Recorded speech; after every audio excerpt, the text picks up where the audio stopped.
Welcome to NS learning. स्वागत है आप सभी का एनएस लर्निंग यूट्यूब चैनल पर। आज हम पढ़ेंगे टॉप 500 एमसीक्यूज में राजस्थान सहकारी एक्ट 2001 के इंपॉर्टेंट क्वेश्चंस। आइए बिना देरी के शुरुआत करते हैं क्वेश्चन नंबर फर्स्ट से। सरकार लघु अवधि सहकारी साख संरचना सोसाइटी की कुल शेयर पूंजी का कितना भाग धारण कर सकती है?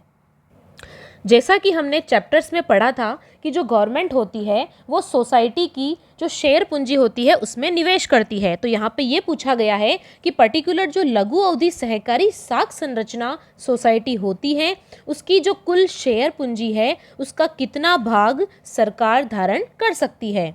आइए ऑप्शंस देख लेते हैं।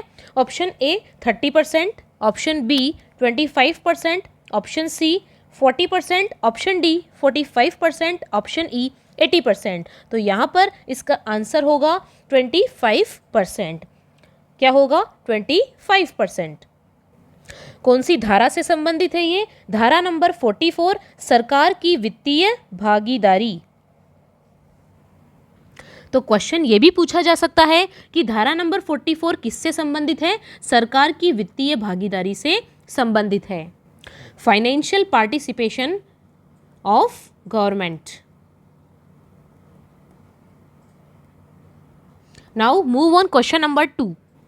क्वेश्चन नंबर 2 इज मुख्य राज्य भागीदारी निधि कौन सी सोसाइटी द्वारा स्थापित होती है? हमने पढ़ा था मुख्य राज्य भागीदारी निधि और सहायक राज्य भागीदारी निधि के बारे में। तो यहाँ पर इस निधि के बारे में पूछा गया है कि इसे स्थापित कौन करता है।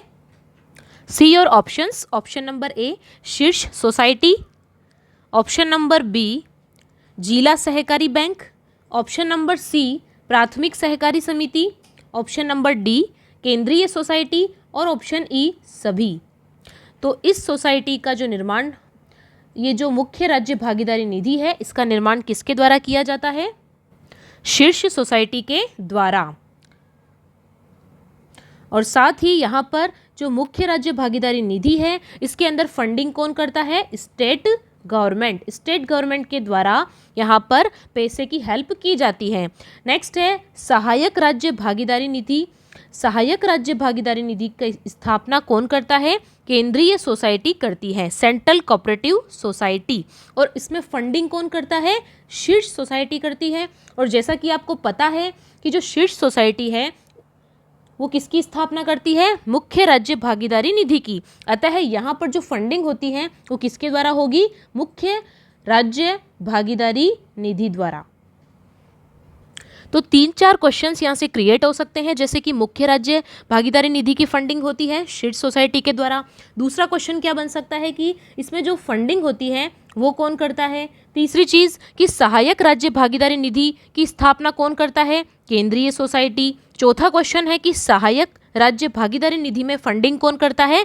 शीर्ष सोसाइटी। और किसके माध्यम से? मुख्य राज्य भागीदारी निधि की सहायता से। चलिए नेक्स्ट क्वेश्चन पर मूव करते हैं। क्वेश्चन नंबर 3, शीर्ष और केंद्रीय सोसाइटियों की क्षतिपूर्ति का उल्लेख कौन सी धारा में मिलता है? इस तरीके से भी क्वेश्चन आपके आ सकता है कि पर्टिकुलर टॉपिक कौन सी धारा से संबद्ध है। तो यहाँ पर ऑप्शन ए है 42, option B 43, option C 44, option D 45, option E 46। तो आपका जो आंसर रहेगा वो क्या है? 46। तो कौन सी धारा से संबंधित है ये? धारा नंबर 46। क्या है? शीर्ष और केंद्रीय सोसाइटियों की क्षतिपूर्ति। और धारा के साथ साथ अध्याय भी मालूम होना चाहिए। कौन सा अध्याय है? अध्याय नंबर 7। प्रश्न संख्या 4, सहकारी सोसाइटी अपने लाभों का व्ययन कहाँ करेगी? जो सहकारी सोसाइटी है उसको जो भी बेनिफिट होता है, जो भी प्रॉफिट होता है, उसका इन्वेस्ट कहाँ करेगी? देख लीजिए ऑप्शंस क्या क्या हैं। आरक्षित निधियों में करेगी, या फिर शिक्षा और प्रशिक्षण निधि में करेगी, तीसरा है हानि की पूर्ति करने के लिए निधि में करेगी, या फिर सदस्यों को उनकी जमा पूंजी पर लाभांश देने के लिए करेगी, और उपयुक्त सभी। तो आपका आंसर होगा यहाँ पर उपयुक्त सभी। सभी में ही सहकारी सोसाइटी का जो भी प्रॉफिट होता है उसका इन्वेस्टमेंट, निवेश किया जाता है। व्ययन का मतलब होता है निवेश करना। तो ऑप्शन ए में क्या बताया गया है? ऐसे फंड जो ऑलरेडी निर्धारित हैं बी में क्या बताया गया है कि शिक्षा, एजुकेशन पर और ट्रेनिंग पर हानि की पूर्ति, यदि कोई हानि हो जाती है सोसाइटी को तो वहाँ पर भी क्या किया जाता है, इन लाभों के हेल्प से उस हानि की भरपाई की जाती है। नंबर डी, सदस्यों की जो वहाँ पर जमा पूंजी होती है उसके ऊपर उनको कुछ इंटरेस्ट मिल जाता है। तो आइए देख लेते हैं इनके बारे में कि जो आरक्षित निधियाँ होती हैं उनमें कितना % जो है सोसाइटी निवेश करती है। तो देखिए आरक्षित निधियों में कितना निवेश करती है, 25%। आपका अगला क्वेश्चन ये मान के चलिएगा कि ये क्वेश्चन भी आ सकता है। तो आरक्षित निधियों में सोसाइटी के कुल लाभ का कितना %, 25%, या फिर आप बोल सकते हैं 1/4 भाग निवेश किया जाता है। नंबर 2, शिक्षा और प्रशिक्षण निधि जो होती है अलग से, उसमें कितना इन्वेस्ट किया जाता है, 1%। कितना, 1%। याद रखिएगा ये चीज़ भी।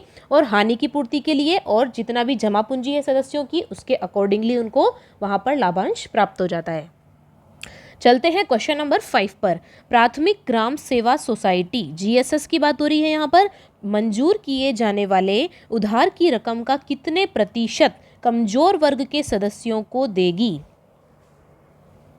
जब हमने अध्याय को डिटेल में पढ़ा था तब हमने देखा था कि सोसाइटी जितना भी उधार देती है लोगों को उसका कितना % जो है वो कमजोर वर्ग के लिए निर्धारित होता है, रिजर्व होता है। आइए ऑप्शन देखते हैं। 1/2 भाग, 1/3 भाग, 1/4 भाग, 1/5 भाग और निश्चित नहीं है। तो आपका आंसर क्या होगा, पॉज करके जरूर पहले अपना सेल्फ असेसमेंट कर लीजिएगा। ओके, तो 1/3 भाग इसका आंसर होगा। मीन्स जो प्राथमिक ग्राम सेवा सोसाइटी होती है वो जितनी भी रकम लोगों को उधार देती है उसका कितना %, 1/3 भाग यानी कि 33% लगभग जो है वो किसके लिए होता है, कमजोर वर्ग के सदस्यों के लिए होता है। और देखिए यहाँ पर यदि बात किसकी होती है, भूमि विकास बैंक की, किसकी जगह पर, प्राथमिक ग्राम सेवा सोसाइटी की जगह पर यदि क्वेश्चन बन जाए भूमि विकास बैंक के लिए तो वो कितने % कमजोर वर्ग के लिए रखती हैं, कितना, 25% कम से कम। ये होता है एटलीस्ट इतना तो इनको कमजोर वर्ग के सदस्यों के लिए रिजर्व रखना ही है, उसके अलावा वो बाकी किसी को भी दे सकते हैं। तो याद रखिएगा यहाँ पर 1/4 भाग भी याद रख सकते हैं और 25% भी याद रख सकते हैं, किसके लिए, लैंड डेवलपमेंट बैंक के लिए।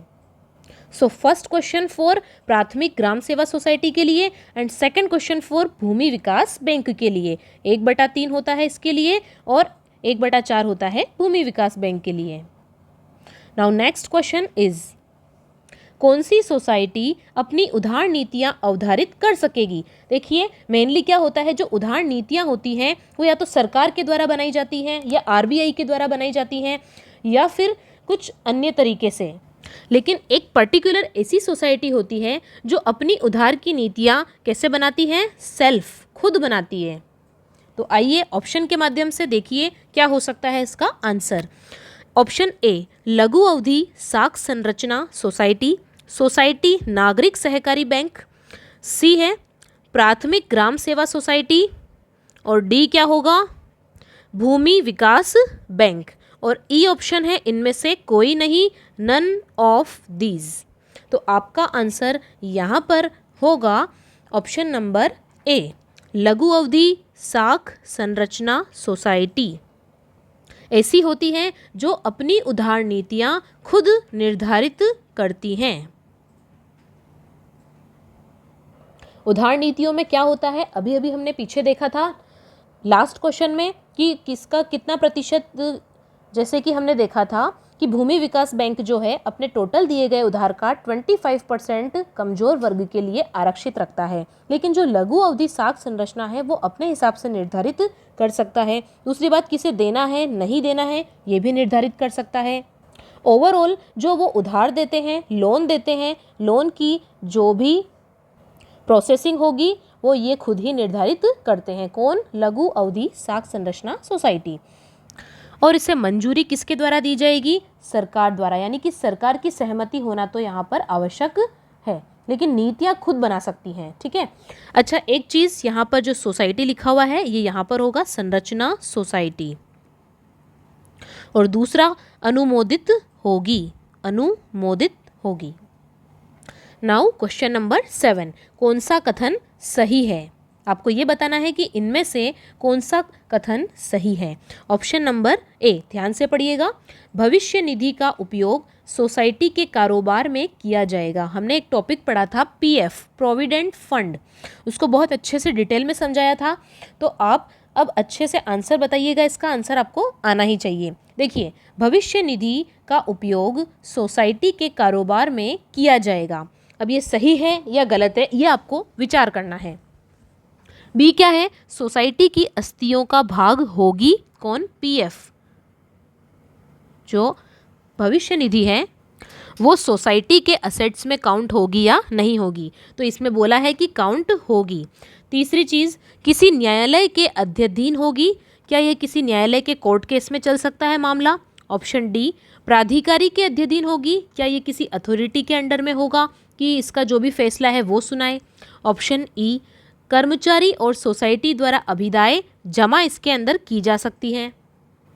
तो सही उत्तर होगा इसका कि कर्मचारी और सोसाइटी द्वारा पीएफ में क्या किया जा सकता है? जमा किया जा सकता है। यानी कि जो भविष्य निधि होती है, प्रोविडेंट फंड होता है, उसमें एम्प्लॉई और सोसाइटी, एम्प्लॉई एंड एम्प्लॉयर दोनों ही क्या कर सकते हैं? इसमें जमा कर सकते हैं। और ये सारी चीज़ें, भविष्य निधि का उपयोग सोसाइटी के कारोबार में किया जाएगा, नहीं भाई। ये जो पीएफ है, इस पे पर्टिकुलर किसका अधिकार होता है? जो एम्प्लॉय होता है, सिर्फ उसी का अधिकार होता है। नंबर बी, सोसाइटी की आस्तियों का भाग होगी, कभी नहीं होगी, क्योंकि ये पर्सनली किसका हक में आ रहा है? एम्प्लॉय के हक में है। ऑप्शन नंबर सी, जब हक में है एम्प्लॉय के, जब ये निर्धारित हो चुका है, तो न्यायालय इसमें बीच में नहीं आएगा, ना ही प्राधिकारी इसमें बीच में आ सकता है। तो जो लोग पीएफ को ऑलरेडी डिटेल में पढ़ चुके हैं, उनको ये टॉपिक अच्छे से समझ में आ गया होगा। तो कमेंट बॉक्स में आप ये बताएं कि जो एम्प्लॉय और एम्प्लॉयर होता है, वो पीएफ में सैलरी का, बेसिक सैलरी का कितना % जमा करते हैं। चलिए नेक्स्ट क्वेश्चन पर। क्वेश्चन नंबर 8, कोई भी लेखा परीक्षक या लेखा परीक्षा फर्म, ऑडिटर या फिर जो ऑडिट करने वाली फर्म है, अधिकतम कितने समय तक लगातार नियुक्त की जा सकती है? हमने पढ़ा था कि जो सहकारी समिति है, उनका समय समय पर क्या होती है? ऑडिट्स होती हैं।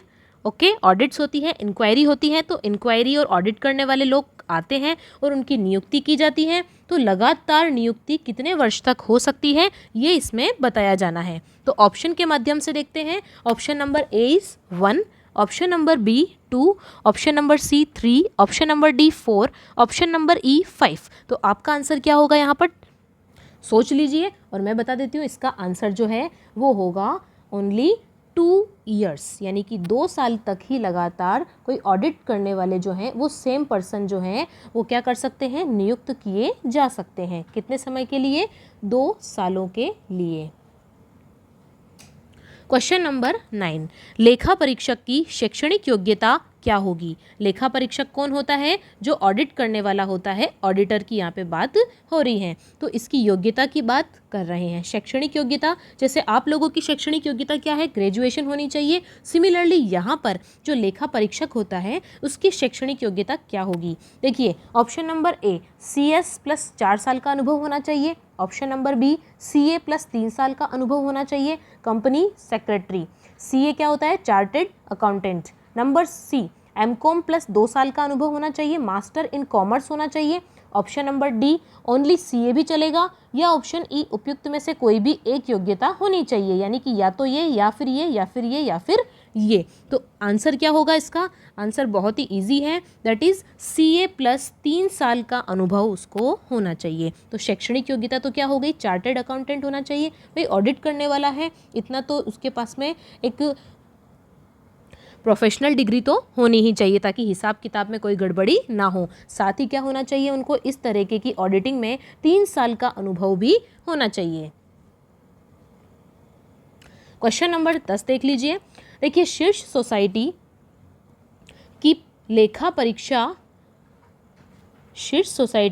लेखा परीक्षा रिपोर्ट रजिस्ट्रार द्वारा किनके पास भेजी जाती है? देखिए, मैटर कौन सा है यहाँ पे? जो अपेक्स सोसाइटी है, उसकी क्या हुई है? ऑडिट हुई है। ऑडिट के बाद सारा जांच करने के बाद में एक रिपोर्ट तैयार की जाती है। तो जब रिपोर्ट तैयार कर ली जाती है उसके बाद जो रजिस्ट्रार होते हैं वो क्या करते हैं, ये रिपोर्ट किसी न किसी के पास तो भेजते हैं। तो किसके पास भेजते हैं? शीर्ष सोसाइटी के मामले में ये आपको बताना है। ऑप्शंस देख लीजिए। ऑप्शन नंबर ए संबद्ध सोसाइटी, जो रिलेटेड सोसाइटी है उसको। बी राज्य सरकार को, स्टेट गवर्नमेंट को। ऑप्शन नंबर सी राज्य विधानमंडल को, लेजिस्लेटिव को। ऑप्शन नंबर डी राज्य सहकारी बैंक को, या फिर ऑप्शन नंबर ई सभी को।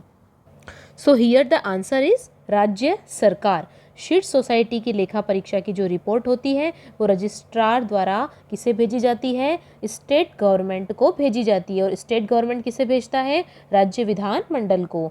तो ये देख लीजिए, राज्य सरकार राज्य विधानमंडल के समक्ष रखवाएगी। क्या होगा? सबसे पहले देखिए क्वेश्चन नंबर 1 क्या बन रहा है यहाँ पर कि जो शीर्ष सोसाइटी है उसकी जो ऑडिटिंग की रिपोर्ट आई है वो रजिस्ट्रार किसे भेजेगा? राज्य सरकार को। ठीक है। दूसरा क्वेश्चन इस तरीके से भी पूछा जा सकता है कि शीर्ष सोसाइटी की जो ऑडिटिंग की रिपोर्ट होती है वो कौन भेजता है राज्य सरकार को? तो रजिस्ट्रार भेजता है। ठीक है। इस तरीके से घुमा फिरा के क्वेश्चन आ सकते हैं। तो आप ऐसा नहीं कि जो क्वेश्चन बताया जा रहा है सिर्फ उसके आंसर को रट लें, नहीं, आपको इस क्वेश्चन को समझना है। ठीक है। देखिए नंबर 3 ये बन सकता है कि जो राज्य सरकार है वो उस रिपोर्ट को कहाँ किसके समक्ष रखवाएगी? तो राज्य विधानमंडल के समक्ष रखवाएगी। अब विधानमंडल में फैसला होगा कि जो ये पर्टिकुलर रिपोर्ट आई है क्या इसमें कुछ इंप्रूवमेंट किया जाना है, कोई सिफारिश की जानी है। यदि ऐसा कुछ होता है तो सोसाइटी वापस से उसको अमल में लाती है। यानी कि जिस भी इम्प्रूवमेंट के लिए विधानमंडल रिकमेंड करेगी वो सोसाइटी को वहां पर चेंजेस करने पड़ेंगे रिपोर्ट के आधार पर। आई होप समझ गए होंगे आप लोग। चलिए क्वेश्चन नंबर 11 देख लेते हैं। रजिस्ट्रार द्वारा सोसाइटी के कारोबार, सोसाइटी का जो बिजनेस चल रहा है, और वित्तीय स्थिति, कौन सी स्थिति? फाइनेंशियल कंडीशन की जांच कब की जाती है? इंक्वायरी कब की जाती है? ऐसे कौन सी कंडीशंस बन जाती हैं जिसमें रजिस्ट्रार को क्या करना पड़ता है? कारोबार और वित्तीय स्थिति की जांच करनी पड़ती है कि सोसाइटी का लेन देन सही चल रहा है या नहीं चल रहा है। ये सब देखने के लिए इंक्वायरी की जाती है। तो ऑप्शंस देख लीजिए। ऑप्शंस ए इज संबंधित सोसाइटी की शिकायत पर। ठीक है। ये जो सोसाइटी होगी जिससे रिलेटेड कौन है? रजिस्ट्रार है। आई करेक्ट माई सेल्फ कि जिस भी सोसाइटी में कोई प्रॉब्लम चल रही होती है तो वही सोसाइटी की तरफ से क्या आती है? कोई शिकायत आती है। नंबर बी कमेटी सदस्यों के बहुमत पर। ठीक है। सोसाइटी में क्या होती है? कमेटी बनी होती है। यदि उसके मैक्सिमम सदस्य ये बोल दें कि हाँ यहाँ पर जांच होना आवश्यक है तो रजिस्ट्रार क्या कर सकता है? वहाँ पे जांच कर सकता है। तो आपको ये पूछा जा रहा है कि कब ऐसा होता है। ठीक है। ऑप्शन सी सोसाइटी के कम से कम 10% सदस्यों के समर्थन पर, क्या ऐसा होता है? ऑप्शन डी क्या इनमें से कोई भी नहीं? और ऑप्शन ई है ए बी सी, तीनों में से कोई भी एक अगर होता है तो सोसाइटी की संबंधित जो है वो रजिस्ट्रार क्या करवाएगा? वहां पर इंक्वायरी कराएगा। तो आपका सही आंसर होगा ऑप्शन नंबर ई। क्या होगा? Option number E, A B C में से कोई भी एक। यानी कि यदि संबंधित सोसाइटी वहां पर कंप्लेन करती है तो इंक्वायरी होगी, कमेटी के मैक्सिमम सदस्य बोल दें तो भी इंक्वायरी होगी, और एटलीस्ट 10% ऑफ मेंबर्स। ठीक है। टोटल जितने भी मेंबर हैं सोसाइटी के उसमें से यदि 10%, 1/10 सदस्य कह दें तब भी क्या होगी? वहाँ पर जांच की जाएगी। किसके द्वारा की जाती है? रजिस्ट्रार के द्वारा। ये भी याद रखिएगा। तो तीनों ही ऑप्शन यहाँ पर करेक्ट होंगे। यानी कि इनमें से कोई एक भी बोल दे तो इंक्वायरी बैठ सकती है। अभी सोने का टाइम नहीं हुआ है, फटाफट से अपना मुंह धो लो और टेबल चेयर पे बैठ जाओ, बेड पे नहीं आना है। ठीक है। टेबल चेयर पे बैठ के पढ़ाई कीजिए ताकि आपको नींद नहीं आए। देखिए क्वेश्चन नंबर 12, कोई वित्तीय बैंक किसी सहकारी सोसाइटी के रिकॉर्ड्स का निरीक्षण कब कर सकता है? कोई वित्तीय बैंक की बात हो रही है। ऐसा फाइनेंशियल इंस्टीट्यूशंस होते हैं, बैंक होते हैं, वो क्या कर सकते हैं? किसी सहकारी सोसाइटी के जितने भी रिकॉर्ड्स होते हैं, जो पुस्तकें होती हैं, बुक्स होती हैं, रजिस्टर होते हैं, उनका क्या कर सकती है? इंस्पेक्शन कर सकती है। लेकिन कब कर सकती है ये पूछा गया है। देखिए ऑप्शंस। ऑप्शन नंबर ए सहकारी समिति की किसी सदस्य की शिकायत होने पर। क्या किसी सहकारी समिति की किसी सदस्य की कंप्लेन हो जाए तो क्या इसको पावर मिल जाता है वित्तीय बैंक को कि वो सहकारी सोसाइटी के रिकॉर्ड्स चेक कर ले? चलो ऑप्शन बी पर चलते हैं। यदि किसी सहकारी समिति ने वित्तीय बैंक से ऋण लिया हो, क्या ऐसी कंडीशन में वित्तीय बैंक सहकारी सोसाइटी का इंस्पेक्शन कर सकता है? नंबर सी, सहकारी समिति द्वारा अपने उद्देश्यों की पूर्ति नहीं होने पर ऐसा होगा क्या? यदि कोई सहकारी समिति अपने उद्देश्यों की पूर्ति नहीं कर पा रही है तो क्या ऐसा निरीक्षण पॉसिबल है? आपको ये सोचना है। ऑप्शन नंबर डी, बिना किसी कारण रिकॉर्ड्स निरीक्षण कर सकता है। क्या वित्तीय बैंक इतना पावरफुल है जो किसी भी सोसाइटी में जाकर के वहाँ के रिकॉर्ड्स चेक कर ले, कभी भी चेक कर ले?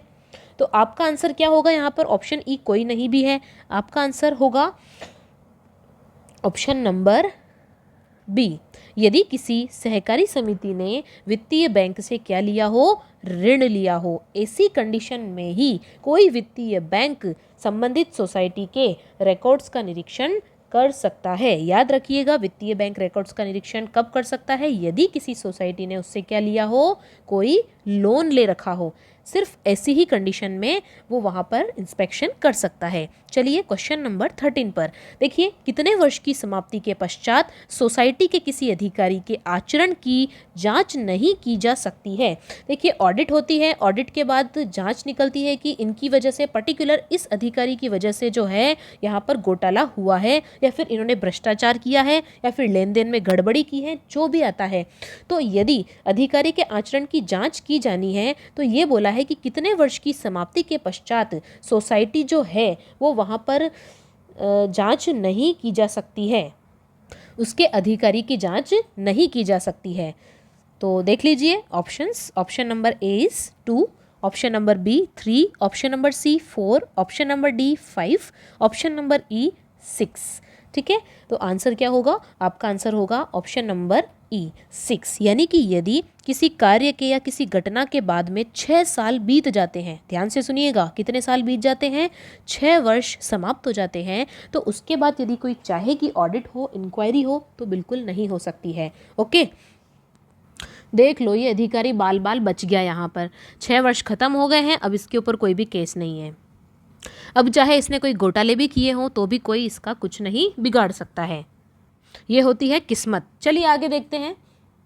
यदि मैटर ऐसा हो कि वो जो मामला है रजिस्ट्रार के ध्यान में आ गया हो, किसके ध्यान में आ गया हो? रजिस्ट्रार के नॉलेज में आ गया हो, तो ऐसे में सिर्फ कितना टाइम मिलेगा? 2 वर्ष ही मिलेंगे, यानी कि 2 वर्ष के पश्चात कोई भी जांच नहीं की जाएगी। मतलब इन दोनों की अगर जुगलबंदी हो गई है और 2 वर्ष बीत चुके हैं तो क्या होगा? कोई भी इंक्वायरी वहाँ पर नहीं की जाएगी। आई होप समझ गए होंगे। क्वेश्चन नंबर 14, किन परिस्थितियों में रजिस्ट्रार निपटारे के लिए दिए गए निर्देश को संबंधित व्यक्ति से वापस लेकर अन्य मध्यस्थ को ट्रांसफर कर सकता है? देखिए, कभी कभी क्या होता है, कोई मामले हो जाते हैं, कोई मैटर हो जाते हैं, तो उनका क्या किया जाता है? निपटारा किया जाता है। अब निपटारा करने के लिए रजिस्ट्रार क्या करता है? किसी मध्यस्थ को वहाँ पर लेके आता है। अब ये मध्यस्थ कौन होता है? हमने लिक्विडेटर का नाम पढ़ा था। ओके, बहुत अच्छे से इसका डिटेल में पढ़ा था कि इसकी क्या क्या शक्तियाँ होती हैं, क्या पावर इसे मिलती है, रजिस्ट्रार के अंडर में क्या पावर होती है, सब कुछ पढ़ चुके हैं। अब देखिए, किन परिस्थितियों में जो रजिस्ट्रार है वो निपटारे के लिए दिए गए निर्देश को संबंधित व्यक्ति से वापस लेकर, यानी कि जो इसका फर्स्ट लिक्विडेटर था उससे तो उसने क्या कर दिया? वो केस वापस से ले लिया, रिटर्न ले लिया। क्या कर लिया? केस को वापस रिटर्न ले लिया, और रिटर्न दे करके क्या कर दिया? किसी अन्य सेकंड पर्सन को, थर्ड पर्सन को क्या कर दिया? ट्रांसफर कर दिया। आई होप समझ गए होंगे। जैसे कि सपोज आपने किसी मामले के लिए कोई एक लॉयर जो है हायर किया, ठीक है। अब वो लॉयर आपको समझ में नहीं आया तो आपने क्या किया? दूसरा वाला लॉयर ले लिया, ठीक है। तो इसी तरीके से यहाँ पर ये हो रहा है कि जो रजिस्ट्रार साहब हैं वो यदि किसी मामले को निपटाने के लिए किसी लिक्विडेटर को, किसी परिसमापक को, किसको? किसी परिसमापक को वहाँ पर अपॉइंट करते हैं, और यदि इस परिसमापक को हटा करके दूसरा परिसमापक जो है उसे ये मामला ट्रांसफ़र करवा देते हैं, तो ऐसे में ये पूछा गया है कि किन परिस्थितियों में ऐसा हो सकता है। आइए ऑप्शंस देख लीजिए जल्दी से। ऑप्शन नंबर ए इज़, वह व्यक्ति मर जाता है। क्या पहला लिक्विडेटर यदि उसकी डेथ हो जाती है तो ऐसे में होता है क्या? ट्रांसफ़र। दूसरा देखिए, यदि पहला लिक्विडेटर जो है वो क्या कर दे? अपना रेजिग्नेशन दे दे। नंबर सी, स्थानांतरित हो जाए, उसका कहीं पे क्या हो जाए? ट्रांसफ़र हो जाए। नंबर डी, कार्य करने में क्या हो जाए? असमर्थ हो जाए, इनकेपेबल हो जाए, इनकेपेबल हो जाए। और ऑप्शन ई है उपयुक्त सभी। क्या इन सभी मामलों में ट्रांसफ़र किया जा सकता है? तो हाँ, आपका आंसर क्या है? उपयुक्त सभी। ये सभी मामले ऐसे हैं जिनमें क्या हो सकता है? रजिस्ट्रार फर्स्ट पर्सन से सेकंड पर्सन को कोई भी केस, कोई भी मामला जो है वो ट्रांसफ़र कर सकता है। सारे क्वेश्चन बहुत ही छांट कर अच्छे से टाइम लगाकर इम्पोर्टेंट कलेक्ट करके लिए आपके लिए लेकर के आई हूँ। वीडियो को लाइक करना ना भूलें, इनको बनाने में काफ़ी समय लगता है। अब देखिए, तो यहाँ पर सारे के सारे ऑप्शन सही हैं। अच्छा, एक चीज़ और थी, यदि क्या होता है यहाँ पर भ्रष्टाचार होता है, किसी लिक्विडेटर के द्वारा क्या होता है, भ्रष्टाचार होता है या फिर कोई ऐसा कदाचार हो जाता है उससे, यानी कि कोई गलती हो जाती है वो भी जानबूझकर, तो ऐसे केस में भी क्या हो सकता है, मामला ट्रांसफ़र जो है रजिस्ट्रार कर सकता है। फिर से समझ लीजिए, बहुत ही इम्पोर्टेंट है कि जो रजिस्ट्रार है वो किसी मामले को जो है एक लिक्विडेटर से एक परिसमापक से दूसरे परिसमापक तक कब ट्रांसफ़र कर सकता है, यदि पहले परिसमापक की डेथ हो जाती है, यदि पहले परिसमापक अपना रेजिग्नेशन दे देता है, यदि उसका स्थानांतरण हो जाता है, या फिर वो कार्य करने में क्या हो जाता है, असमर्थ हो जाता है शारीरिक रूप से या मानसिक रूप से। क्वेश्चन नंबर 15, सहकारी सोसाइटी का परिसमापन का आदेश कब जारी नहीं होता है। भाई, परिसमापन का मतलब आप लोग सब समझते होंगे, कोई सोसाइटी कहाँ पर आ गई है, ख़त्म होने की कगार पर आ गई है, वो क्या हो रही है, वाउंड अप हो रही है, उसका वाइंडिंग अप हो रहा है। तो ऐसे में जो आदेश है वो कब जारी नहीं हो सकता है, आइए देख लीजिए ऑप्शन। ऐसे तो क्वेश्चन कम समझ में आ रहा है, लेकिन जब हम ऑप्शन देखेंगे ना तो आपको समझ में आ जाएगा। देखिए, ऑप्शन ए, सदस्यों की संख्या न्यूनतम स्तर से कम होने पर।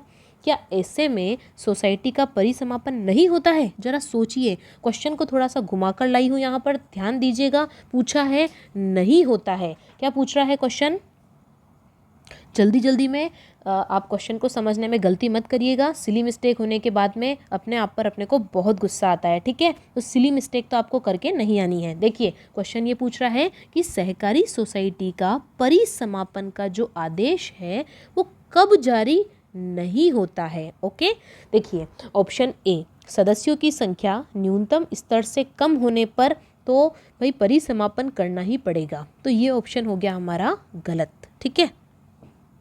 दूसरा देखिए, शेयर पूंजी की रकम क्या हो जाए, न्यूनतम स्तर से कम हो जाए। यदि पूंजी ही नहीं है किसी सहकारी सोसाइटी के पास में, तो वो चल के भी क्या कर लेगी, तो परिसमापन होना ज़रूरी है। जबकि यहाँ पर तो पूछा है कि जारी नहीं होगा, तो यहाँ पे तो जारी करना पड़ेगा ना, ठीक है, तो ये हमारा आंसर नहीं हो सकता। आगे देखिए ऑप्शन सी, सोसाइटी ने रजिस्ट्रीकरण के 2 वर्ष पश्चात भी कार्य करना शुरू नहीं किया है।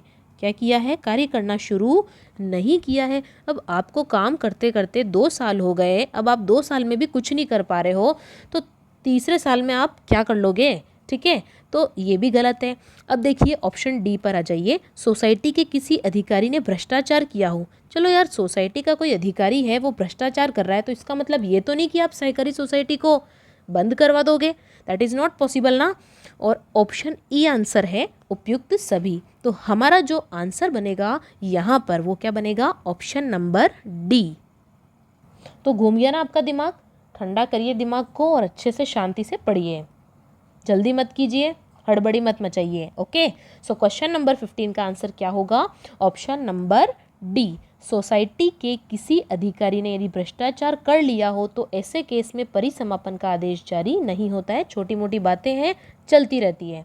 चलिए आगे देखते हैं क्वेश्चन नंबर 16, बीमाकृत सहकारी बैंकों के परिसमापन या किसी अन्य संबंधित समझौते में कोई भी आदेश के लिए किसकी मंजूरी होना जरूरी है।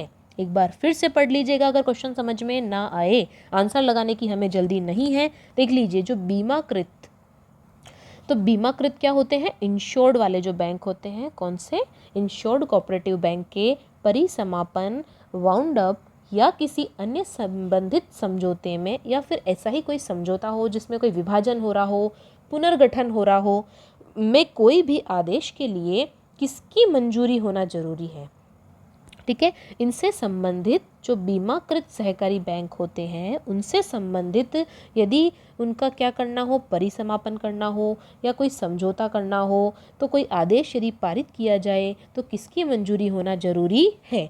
आइए ऑप्शन देख लीजिए। ऑप्शन नंबर ए है राज्य सरकार, state government. Option number B है केंद्र सरकार, central government. Option number C है RBI। क्या है ये, RBI, Reserve Bank of India. Option number D है नाबार्ड। क्या है ये, ऑप्शन नंबर डी दिया हुआ है नाबार्ड। और ऑप्शन नंबर ई है राज्य सहकारी बैंक। देख लीजिए यहाँ पर आपका आंसर होगा आरबीआई। सबसे ऊपर जो है वो कौन होगा, आरबीआई होगा। यदि आरबीआई की मंजूरी मिल गई है तो सब कुछ पॉसिबल है, ठीक है। तो आदेश पारित करने के लिए कौन से बैंकों का, बीमाकृत सहकारी बैंकों का परिसमापन होने के लिए या ऐसे कोई समझौते करने के लिए किसकी मंजूरी जरूरी है, यहाँ पर आरबीआई की मंजूरी होना जरूरी है, और वो भी कैसी, लिखित मंजूरी होनी चाहिए। क्वेश्चन नंबर 17, चलिए कुछ बात कर ली जाए आपसे। तो आज आप सभी के कमेंट्स यहाँ पर पढ़े, किसी ने अच्छा तो किसी ने बुरा लिखा। चलिए आप सभी का धन्यवाद, कम से कम आपने अपने मन की बात तो कही। आप सभी की रिक्वेस्ट पर हमने ई बुक बनाने का निर्णय तो लिया था ताकि आप सभी को कम समय में अच्छा और पूरा का पूरा मैटर मिल जाए, ठीक है ना। तो जहाँ हम रहते हैं वहाँ पे इंटरनेट की बहुत पुअर कंडीशन है, तो पर्सनल काम से व्यस्त होने के बावजूद और जॉब पर जाने के बावजूद आपके लिए वीडियो और मैटर तैयार किया जा रहा है। तो ऐसे में क्योंकि पेड कोर्सेस बहुत ही ज़्यादा कॉस्टली हैं और कोर्स जो है वो इनकम्प्लीट भी है, जो पेड कोर्स ले रखा है जिन स्टूडेंट्स ने, उन्होंने ऐसा बताया है कि जो पेड कोर्स हमने लिया है बहुत ही ज़्यादा कॉस्टली भी है और इनकम्प्लीट भी है, तो पढ़ाया गया कम समझ में आ रहा है। ऐसे में जैसा कि कुछ स्टूडेंट्स ने बताया था वही बात मैं आप सब लोगों के साथ में शेयर कर रही हूँ। तो कुछ स्टूडेंट्स हैं, उन्होंने रिक्वेस्ट किया कि ये क्लासेस चलाई जाए, तो अब हमारी मेहनत का फल जो है वो आपका सिलेक्शन पर डिपेंड करता है। तो जो भी कलेक्शन होगा उसे हम असिस्टेंट को ही देंगे। आपकी जो पीडीएफ आज हमने प्रोवाइड, आपकी जो पीडीएफ और जो ई बुक है उसे प्रोवाइड करने का इन्फॉर्मेशन आप सभी को मिल गई होगी। तो यहाँ पर जो भी कलेक्शन होगा वो असिस्टेंट के पास में जाएगा और बाकी आपकी फ्री क्लासेस हमेशा यहाँ पर चलती रहेगी। तो चलिए मुद्दे से ना भटकते हुए कंटिन्यू करते हैं हमारा क्वेश्चन नंबर 17। आरबीआई द्वारा बीमाकृत सहकारी बैंक के परिसमापन, देखिए यहाँ पे हिंदी शुद्ध वर्तनी, परिसमापन में री छोटी आती है, ओके। देखिए परिसमापन की अपेक्षा किए जाने पर जो आदेश है वो कौन पारित करता है। आरबीआई द्वारा बीमाकृत सहकारी बैंक, हमने बता दिया है इंश्योर्ड कोऑपरेटिव बैंक के परिसमापन की अपेक्षा किए जाने पर जो आदेश है वो किसके द्वारा पारित किया जाता है। देख लीजिए आपके ऑप्शंस। ऑप्शन नंबर ए राज्य सहकारी सचिव, ऑप्शन नंबर बी राज्य सहकारिता मंत्री, इन सबके नाम कमेंट बॉक्स में लिखिए। Option number C registrar, option number D CEO, option number E कोई भी कर सकता है। तो रजिस्ट्रार का नाम आपको याद होगा, करंट में कौन है रजिस्ट्रार, जल्दी से कमेंट बॉक्स में लिख दीजिए, ठीक है। करंट के क्वेश्चन से आ सकता है यहाँ पर। अब देखिए तो किए जाने पर आदेश कौन पारित करता है आपको ये बताना है। तो सही आंसर क्या होगा, सही आंसर होगा हमारा रजिस्ट्रार। तो आरबीआई द्वारा बीमाकृत सहकारी बैंक के परिसमापन की अपेक्षा किए जाने पर आदेश किसके द्वारा पारित किया जाता है, रजिस्ट्रार के द्वारा ही पारित किया जाता है। क्वेश्चन नंबर 18, सारे के सारे इंपॉर्टेंट क्वेश्चन है, कुछ भी स्किप करने की आपको जरूरत नहीं है, सब जरूर पढ़ के जाइएगा। देखिए आरबीआई की लिखित पूर्व मंजूरी से रजिस्ट्रार द्वारा जारी परिसमापन के आदेश के विरुद्ध कोई अपील की जा सकती है या नहीं, ये पूछा गया है। भाई आरबीआई ने क्या दे दी है, लिखित पूर्व मंजूरी तो दे दी है अपनी। अब रजिस्ट्रार क्या कर रहा है, उसने परिसमापन के आदेश भी जारी कर दिए हैं, लेकिन क्या आदेश के विरुद्ध कोई अपील हो सकती है, कोई ऐसा व्यक्ति अपील कर सकता है क्या। देख लीजिए ऑप्शन के माध्यम से। ऑप्शन ए हाँ अपील हो सकती है, ऑप्शन बी नहीं हो सकती है, ऑप्शन सी यदि रजिस्ट्रार कह दे उसकी वो एग्री हो तो यहाँ पर हो सकती है, ऑप्शन सी का ये कहना है। ऑप्शन डी यदि अपील सचिव द्वारा की जाए तो मानी जाएगी।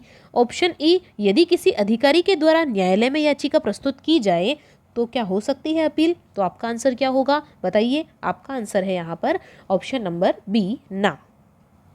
मतलब आरबीआई ने बोल दिया है तो बात डंके की चोट के समान है कि भाई उसने मंजूरी दे दी है, आदेश निकल गए हैं, तो ऐसे में कोई भी व्यक्ति इसके विरुद्ध अपील नहीं कर सकता है, तो कभी भी अपील नहीं होगी, याद रखिएगा।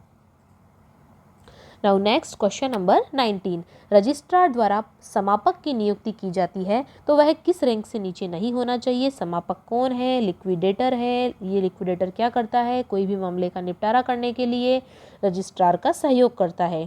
अब देखिए समापक की जो नियुक्ति की जाती है वो किस रैंक से नीचे नहीं होना चाहिए, क्या स्तर उसका होना चाहिए। देख लीजिए ऑप्शन ए दिया हुआ है निरीक्षक की रैंक से नीचे नहीं होना चाहिए क्या? ऑप्शन बी अधीक्षक की रैंक से नीचे नहीं होना चाहिए। ऑप्शन सी लेखा परीक्षक की रैंक से नीचे नहीं होना चाहिए। ऑप्शन डी उप निरीक्षक से नीचे। ऑप्शन ई कोई भी राज्य कर्मचारी हो सकता है। तो आंसर क्या होगा? जो लोग चैप्टर पढ़ चुके हैं उन्हें आंसर जरूर मालूम होगा। आंसर क्या होगा यहाँ पर?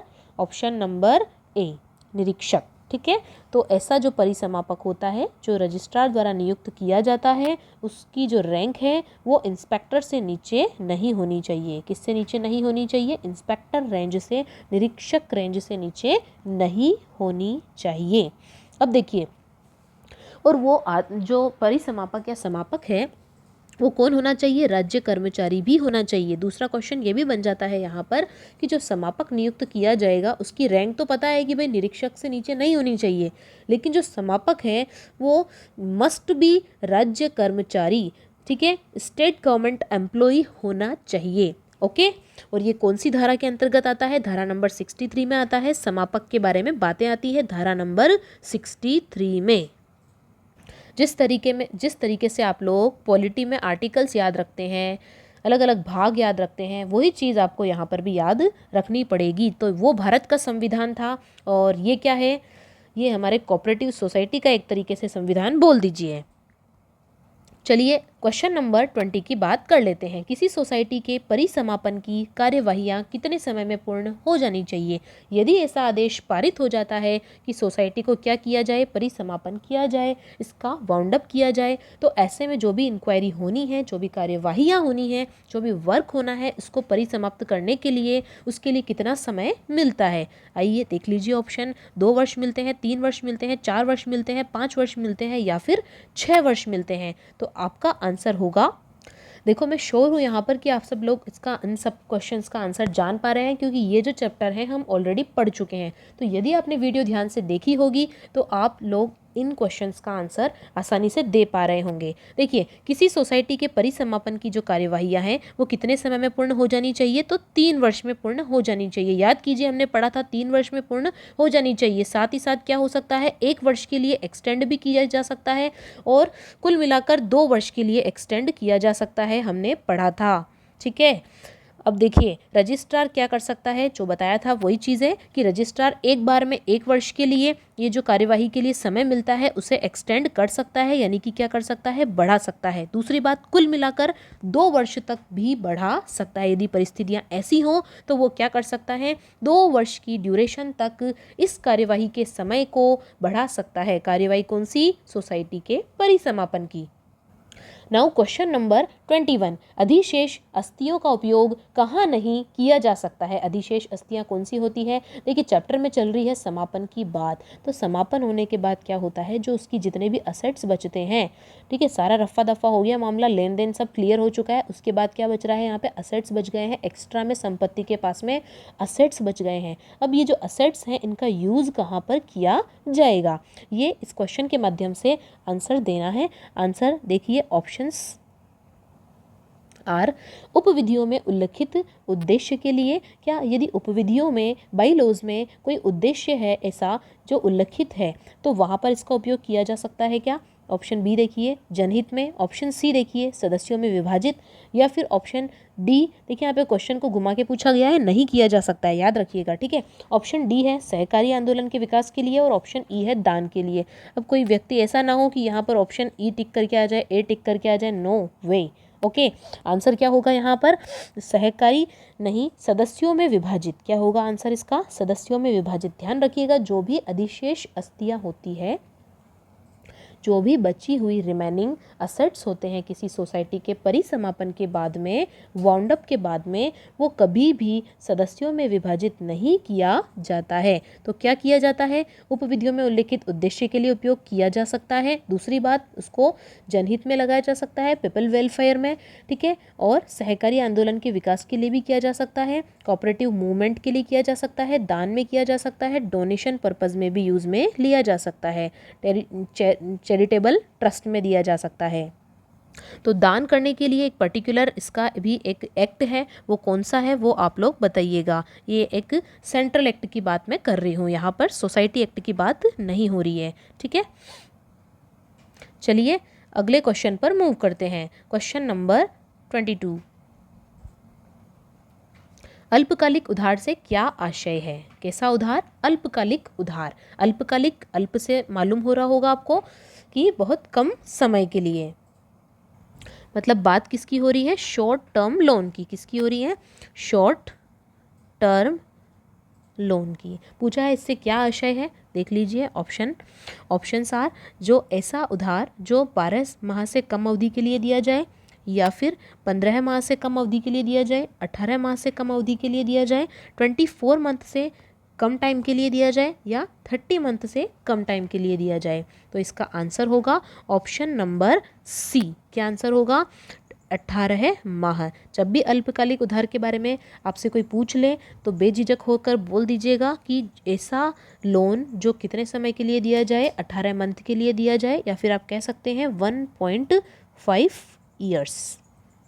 जो लोग यहाँ तक पहुँच चुके हैं, एक बार थंब का इम्प्रेशन कमेंट बॉक्स में ज़रूर डालिएगा, ताकि मुझे पता चले कि आप लोग पूरी वीडियो देख रहे हैं और इस क्वेश्चन को आप पढ़ रहे हैं। ठीक है, अल्पकालिक उधार 18 मंथ होते हैं या फिर 1.5 ईयर्स के लिए होता है। चलिए आगे बढ़ते हैं। क्वेश्चन नंबर 23, 22 से मिलता जुलता है। दीर्घकालिक उधार से क्या अभिप्राय है? पीछे हमने क्या पढ़ा था? अल्पकालीन उधार से। अब देख रहे हैं हम दीर्घकालिक उधार से। लॉन्ग टर्म लोन, ऐसा लोन जो क्या है? लॉन्ग टर्म के लिए है। लॉन्ग टर्म लोन की बात की जा रही है। ऑप्शंस हैं आपके, देखिए, 2 वर्ष से अधिक, मोर देन 2 ईयर्स, 3 वर्ष से अधिक, और 4 ईयर्स से अधिक, 5 ईयर्स के लिए, या फिर ना तो अल्पकालीन ना ही मध्यम अवधि उधार होता है, वो दीर्घकालिक उधार होता है। आपका आंसर क्या होगा यहाँ पर? देखिए तो आंसर क्या होगा यहाँ पर? ऑप्शन नंबर ई। ना तो अल्पकालीन होना चाहिए ना ही मध्यम अवधि वाला होना चाहिए, वो उधार कैसा कहलाएगा? दीर्घकालिक उधार कहलाएगा। या फिर हम इसे अन्य शब्दों में कहें तो ऐसा उधार जो 5 साल से अधिक के लिए दिया गया हो। आप इस तरीके से भी याद रख सकते हैं, ऐसा उधार जो 5 साल से अधिक अवधि के लिए निर्धारित किया गया हो। ठीक है, और बात कर लेते हैं यहाँ पे मध्यम अवधि वाले उधार की। तो वो कितने के लिए दिया जाता है? 18 मंथ तक तो होता है अपना अल्पकालीन, उसके बाद में 5 वर्ष तक, कितने साल तक? 5 वर्ष तक जो दिया जाए 18 मंथ से ज़्यादा और 5 साल से कम। 5 साल या फिर 5 साल से कम के लिए कौन आता है? मध्यम अवधि उधार आता है। आई होप तीनों चीज़ें क्लियर हो गई होगी आपकी। एक तो बात की हमने अल्प की, एक बात की हमने मध्यम की, और तीसरी है दीर्घ की। ये 3 प्रकार के लोन है। ये कब तक होता है? 18 मंथ तक होता है। ये 18 मंथ से लेकर के 5 ईयर तक होता है। और जो दीर्घ होता है वो ग्रेटर देन 5 ईयर्स, यानी कि 5 साल से ज़्यादा होना चाहिए। क्वेश्चन नंबर 24, लेखा परीक्षा, जांच और अधिभार सोसाइटी एक्ट 2001 का कौन सा अध्याय है? क्वेश्चन इस प्रकार से भी फॉर्म हो सकता है। देखिए ऑप्शन 12, 11, 10, 9, 8। क्या आंसर होगा इसका? इसका आंसर होगा ऑप्शन नंबर डी, 9। कौन सा अध्याय है ये? 9वां अध्याय है, जिसमें लेखा परीक्षा की बात की गई है, जांच की बात की गई है और अधिभार की बात की गई है। चलिए नेक्स्ट बढ़ते हैं क्वेश्चन नंबर 25 पर। निधि का निवेश अध्याय 8 की किस धारा में है? भाई धारा पूछ लिया गया है, इनमें से कौन सी धारा होगी? तो आंसर होगा आपका धारा नंबर 49। ठीक है, तो निधि का निवेश, किसका निवेश? जो फंड होता है उसका निवेश से संबंधित जो धारा है वो कौन सी है? धारा नंबर 49 है। और अध्याय भी याद रखिए, अध्याय नंबर 8 है। क्वेश्चन नंबर 26 पर आ चुके हैं। भूमि सुधार एवं उत्पादक प्रयोजन के अंतर्गत आने वाले कार्य कौन से हैं? क्या है? भूमि सुधार और उत्पादक प्रयोजन। बहुत अच्छे से पढ़ा था हमने भूमि सुधार और उत्पादक प्रयोजन के बारे में। देखिए इसमें कौन कौन से कार्य आते हैं आपको ये बताना है। ठीक है, तो कार्य कौन कौन से आते हैं? कुएं और नलकूप की मरम्मत और निर्माण आते हैं क्या? मेड़बंदी आती है क्या? उद्यान कृषि आती है क्या? ऑप्शन नंबर डी, कृषि संबंधी मशीन का क्रय, या उपयुक्त सभी। बिल्कुल आपका आंसर वही है जो आप लोग सोच रहे हैं, ऑल ऑफ द अबव। ये सभी कार्य किस में आते हैं? भूमि सुधार और उत्पादक प्रयोजन के अंतर्गत आते हैं। फर्स्ट वन, कुएं नलकूप की मरम्मत, मेड़बंदी, उद्यान कृषि और कृषि संबंधी मशीन का क्रय, ये सभी किस में आते हैं? भूमि सुधार और उत्पादक प्रयोजन में आते हैं। तो इसमें क्या किया जाता है? बेकार और खाली पड़ी भूमि की प्रोडक्टिविटी बढ़ाई जाती है। क्वेश्चन नंबर 27, राज्य भूमि विकास बैंक की संख्या कितनी है? अगर आपसे ये पूछ लिया जाए कि राज्य भूमि विकास बैंक की संख्या कितनी है, तो ऑप्शंस ये रहे आपके 1 2 3 4 5 और आंसर ये रहा, आंसर इज़ 1। क्या होगा कि टोटल कितने बैंक हैं? राज्य भूमि विकास बैंक के टोटल बैंक हैं 1। ओनली 1 ही बैंक होता है राज्य भूमि विकास बैंक, जहाँ पे राज्य आ जाए ओनली 1 होगा। दूसरी बात, यदि पूछ लिया जाए भूमि विकास बैंक की बारे में, only on Bhoomi Vikas bank के बारे में आपसे पूछ लिया जाए कि ये कितने हैं, तो ये उतने हैं जितने की उचित समझे जाएं। अकॉर्डिंग टू एक्ट ये बात कही गई है कि भाई हमारे राज्य में जितनी ज़रूरत हो, जितनी आवश्यकता महसूस हो, उतने भूमि विकास बैंक हो सकते हैं। नाउ क्वेश्चन नंबर 28, डिबेंचर जारी किए जाने की अधिकतम समयावधि क्या होती है? जो डिबेंचर जारी किए जाते हैं सोसाइटी के द्वारा, तो उनकी जो अधिकतम समयावधि होती है वो कितनी होती है? देख लीजिए, ऑप्शन 10, 20, 30, 40, 50। आंसर क्या होगा आपका? So here answer is 30 years. कितनी होगी? 30 साल के लिए डिबेंचर जारी किए जाते हैं, उससे अधिक अवधि के लिए डिबेंचर जारी नहीं किए जाएंगे।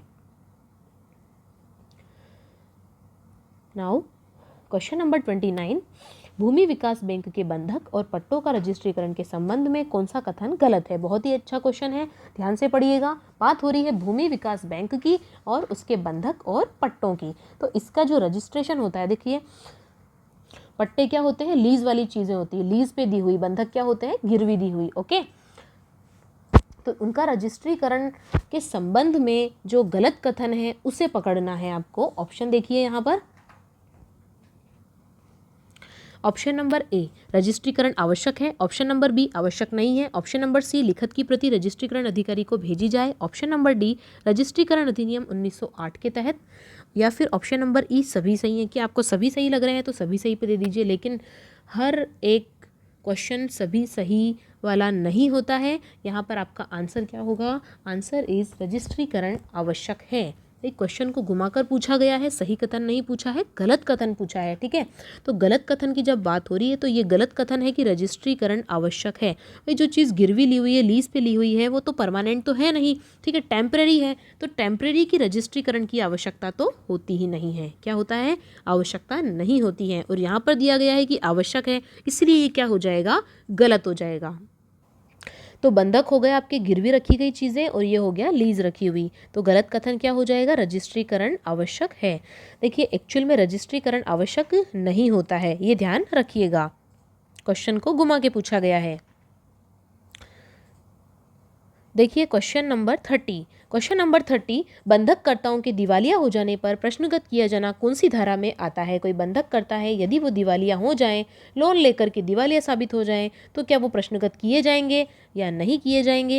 ये कौन सी धारा में बताया जाता है? इसका आपको जवाब देना है। तो जवाब देने के लिए रेडी हो जाइए। Option number A 77, option number B 78, C 79, D 80, E 81। तो आपका आंसर क्या होगा? धारा नंबर 79 में ऐसा बताया गया है कि यदि कोई बंधककर्ता दिवालिया हो जाए, बैंकरप्ट हो जाए, तो ऐसे में वो क्वेश्चनेबल नहीं होगा।